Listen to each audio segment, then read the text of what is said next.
بص وايه ما قاعد اقولش حاجه سنه كده اللي هو حاجه قاعد حاجه اولي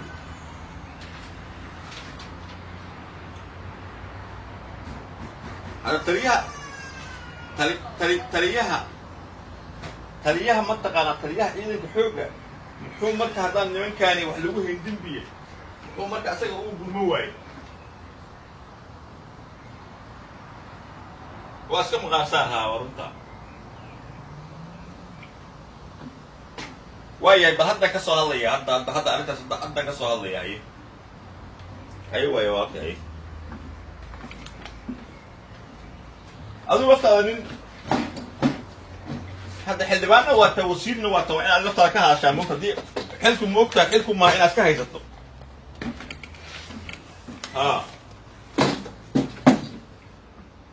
حلكم وحمي نعمل نيو انت كاين هذا dadka horta loogu meysanayo oo waliba dadka ku mutashayihiin wiilashaas wiil fiican waa muddi ay soo shaqeynayeen waa la wada yaqaana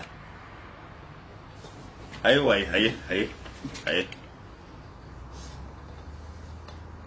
waayahay Soomaali waxa rabaa arin weyn oo dhibaataha jirto oo ka socoto mataqaana muqdisho ka socoto waxa la doonayaa dadka walaalaheena ah ee dulman ee dhibaataysan inaan u gurmano waxa la doonayaa inaan u qayl dhaamino waxa la doonayaa inaan la yareysanin saraakiisha iyo askarta diblayaasha ah ee Maxamed Cabdullaahi Farmaajo iyo mataqaana kooxdiisa ay mataqaana sida xaq darrada u xirxireen waxa weey waxa ugu daran rag ayaa waxa jira leeyahay nin leeyahay waxa leeyahay nin waana dhul bahanta ah oo Nuur Axmed waxa leeyahay Cabdisalaan Geeyre Muuse ayaa leeyahay waa sargaal sare oo madaxtooyada ilaa dawladii soo maray oo dhan la shaqeynayay waxa leeyahay Cabdisalaan Geeyre Muuse waa dhul bahanta waa Nuur Axmed ninka labaadna waxa leeyahay Nuur Muuse Xirsi oo loo yaqaan Nuur Jareer wuxuu u dhashay biciidyahan majarteen waxa jira ilaa 19 kale oo aliflayaal iyo mataqaana ah diblayaal ah oo iyaguna ogaadeen iyo dhulbahante iyo majarteena waxa ogtihiin mataqaana xilli hore ayaa lagala baxay mataqaana ayaa la kixiyay oo lagu eedeeyay inay farmaajo dil rabeen oo waxa la yiri farmaajo dil rabeen oo waxa la yiri mataqaana waxa soo diray Cabdiweli Gaas iyo Xilmadoobe nimankii calay xal waa la xiray meel lagu ciqaabay muddo lagu hayay dambi qirta waa la garaacay wixii yiraahdeen anagu waxa ma sameyn anagu 27 ilaa haddaan joognaa wax dambi ma lihin wax maana sameyn dambi ma girin Cabdiweli Gaas lama hadin telefoonada la baaray wax Puntland ka soo wacay Cabdiweli Gaas ay la hadleen waa laga waayay Jubbaland wax ka soo waco la yaqaan waa laga waayay wasi kasta lagu sameeyay nimanku waxay yiraahdeen nimanka dad noo dilay idinka majarteena nahay iyo dhul maxataa nahay ogaadinaatay dad noo dilay anagu wax dambi ma gelin calaa xal taliyaha ciidanka xooga dalka Cabdiweli gorada wuxuu yiri nimankan hala kaxeeyo maxkamadda ciidamada la saaro maxkamadda ciidamada waxa la horgeeyay ninka la yiraahdo Cabdisalaan Geeyre Muuse iyo ninka Nuur Muuse Xirsi iyo wiilasha kale diblayaasha askarta ahaa ee dhulbahante iyo majarteen iyo ogaadin baa la geeyay maxkamaddu waxay tiri marka dadkan saraakiishan iyo diblayaasha aliflayaasha dadka soo eedeeyay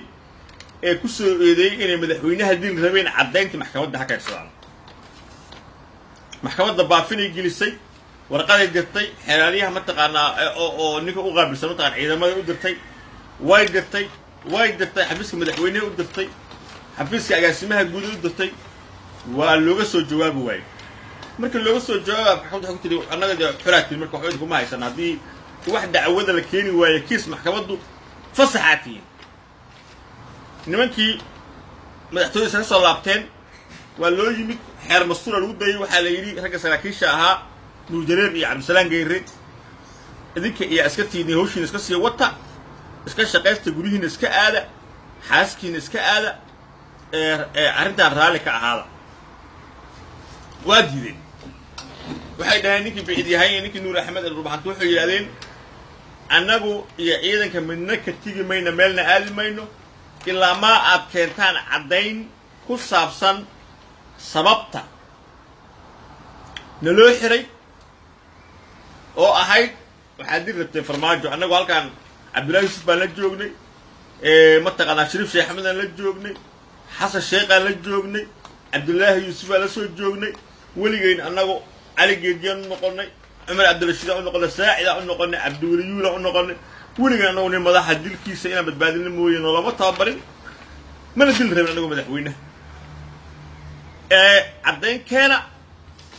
markay saas yidhaahdeen shi baa laga yidhi caanadoo ciidan wataa madaxtooye soo galay nimanka waa la qabiray waa lagu istaagay waa lagu tuntay ayagoo jabala bawna saaray wiilashii iyo askartoodii saraakiishii askartoodii waxay ku xiran yihiin wasaaradda gaashaandhigga lagu hayaa marka waxaa la jirdilayaa ilaa maa ay dhahaan waa yahay wax ma qabno waa iska tegaynaa raalligaan saas ku nahay jirdilaa ku soconaya marka walaalayaalow dadka soomaaliyeed kulli liiska dhammaan soo gudbinayaa hadda nin wasiira ila hadlayo reer puntlandho dowladda ka ah mataqaanaa ka ah wasiirka ah wuxuu ku leeyahay waa ninka xil sare wasiirada ugu culus ku jira wuxuu leeyahay wiilashaasaa loo garaacaya habeen maalin waa dhiban yihiin marka walaalayaalow saraakiisha qarankan difaacaysa waay wiilashaan askartii gaajada qoraxda u taagneed weeye ee muddada dheer soo shaqeeyey ilaa 2007 inagoo soomaaliya aan loo fiirin qabiilka ka dhasheen lagu hadlayn walaalayaal inagoo soomaaliya aynu wiilashaan kulligeen u gurmano aynu dhammaanteen dhahno hala soo daayo nuur jareer iyo cabdisalaan geeri hala soo daayo askarta qabiilka loo hayo walaalayaalow yaan maanta lagu fiirsanin dadkan qabiilka lagu haysto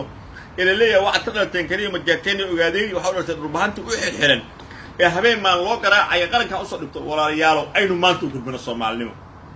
walaalayaalow yaan laga dhigin maanta qabiil oo yaan lagu hadlayn daarood kaliya ha u dooda nimanka yaan dhihin aniga saasaan qabaa intaasaa layga codsaday intaasaan idin soo bandhigay waxaan leeyahay anaa ku dhawaaqaya free nuur jareer free geyre free dhalinyaro soomaaliyeed ee askarta ah ee dalkan u soo halgamay ee muddada dheer usoo taagnaa dadka yaana qabyaalad lagu mataqaanaa dhinaca kale waxaa weeye ciidankii la yidhi xasilinta caasimadda wey la yidhi wiil aroosay dileen oo bajaaj watay gabar ardayadahay dileen saakaysaan afghanistan-hoo kaaraan ka timid oo bajaaj la socoto 61 sano jirtay ku dileen iskoska sanacameedkeeda yiil maantooda hadda dhow wiil kalay dileen marka dadkii reer muqdisho waxaa way dhibkaasaa haysta oo ah nimankii argixisana waa dilayaan kuwii dawladda sheeganayna waa dilayaan ayagu labada dhinacba waxaa la yidhi hal oo ninku reer raacdhana uma fiyooba macnaha waa la dilayaa meel kastaba dilaa u yaallo waxaa kaloo yaab leh guddoomiyihii gobolka banaadir ninka la yidhaahdo cabdiraxmaan yuusuf inuu maanta xaraash ku bilaabay oo xaraashayo dugsiyadii sare ee dalka iyo goobihii waxbarashada dugsigii sare ee howlwadaag inuu maanta ka iibiyey mataqaanaa waa soo geliyay fiidiyoogaas daawada dugsiga sare ee howlwadaag wuxuu ka iibiyey maamulaha dahabshiile ee muqdisho cabdullaahi nuure udiin uu ka iibiyey shirkadda dahabshiile loo iibiyey saa u ogaada marka waa insalaamayaa waxa weeye walaalayaal wiilasha xiran ayaa ugu daran kuwaa dhintay way dhinteenba wiilasha xiran ee habeen maalin oo canood garaacaya ee qabiilka lagu haystay leeyahay majaateen baa tihiin ogaadeen baa tihiin dhulmahantaa tihiin walaalayaal free wiilasha iyo gabdhaha ku xiran laas caanana walaalayaal aan u doodno xaquuqdooda oo dhahna hala soo daayo oo hay'adaha Amnesty International Human Rights iyo meel walba iyo qaramada midoobay aan dokumentiyo qorno waxa weeye aan social media ka qayl dhaamino wiilasha laas caana iyo gabdhaha lagu xiray madax furasho laga qaaday dhulbahantana aan ka hadalno haddaad awoodaanna dadkii laga soo celiyay Liibiyo dad Soomaalnimo haddaad awoodaanna waxaan leeyahay gabdhaha ka fiican ragga gabdhahu xil isu saara in dadkaas la caawiyo oo maadaama ay muddo dheer ay maskixiin waxaan u sayin muddo dheer dhibaato iyo xabsi iyo lahaystanimo ay ku jireen in dadkii laga soo celiyay Liibiyo wax loo aruuriyo oo mataqaanaa bisha sooqaadka ciid la siiyo intaan ay ka shaqeyno وبالله التوفيق فرماجنا أنا فضيت يبين كنا عوركيس كاس قلي ما عوركيس وفضيت وبين فضيت يبين